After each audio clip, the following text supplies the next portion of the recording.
D అంటే D, సై అంటే సై, చూసుకుందాం అంటే చూసుకుందాం, చల్ నువ్వెంత అంటే నువ్వెంత, నువ్వేం చేసినావు అంటే నువ్వేం చేసినావు. ఇక గిదే నడుస్తున్నది ఇప్పుడు తెలంగాణలో.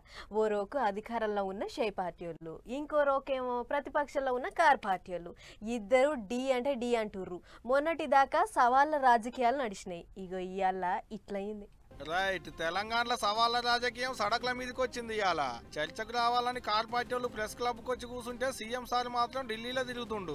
ఇంతకు మునుపు చెప్పినట్టే పొద్దుగాల తెలంగాణ భవనంకి వచ్చి ఆడికించి మంది మార్బలాన్ని ఎంబడేసుకుని సోమాజీ కూడా ప్రెస్ క్లబ్ కు వచ్చిండు కార్ పార్టీ ముఖ్య లీడర్ రావన్న.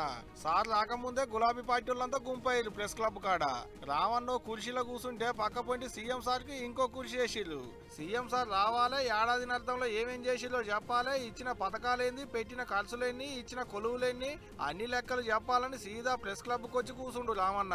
నువ్వు ముచ్చటపడుతున్నావు, పేరు తీసుకున్నావని నేను వచ్చినా, మళ్ళా నువ్వు ఎప్పుడు పిలిచినా వస్తా, లేదా నీకు చర్చ చేసే ధైర్యం లేదు, అసెంబ్లీలే టైం పాస్ చేస్తా అంటే అది కూడా ప్రజలు చూస్తా ఉన్నారు. ఇట్లా టైం నువ్వు చెప్పినా సరే, నన్ను చెప్పమన్నా సరే, ప్లేస్ నువ్వు చెప్పినా సరే, నన్ను చెప్పమన్నా సరే, బహిరంగ చర్చకు రావాల్సిందేనని మళ్ళీ సవాలేసిండు రామన్న.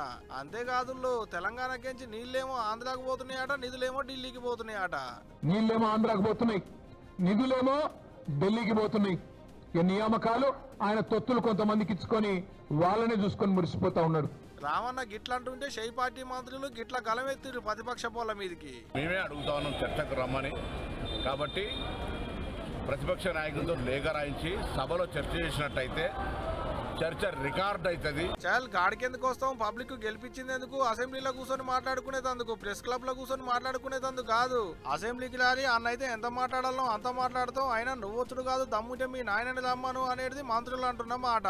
ముఖ్యమంత్రి గారేమో ఆనాటి మాజీ ముఖ్యమంత్రి గారిని శాసనసభకు రండి అని సవాల్ ఇస్తే మేమున్నాంలే అని అక్కడికి ప్రెస్ క్లబ్ కు వచ్చి నేను సవాల్ స్వీకరిస్తున్నాను, వెయిట్ చేస్తున్నాను.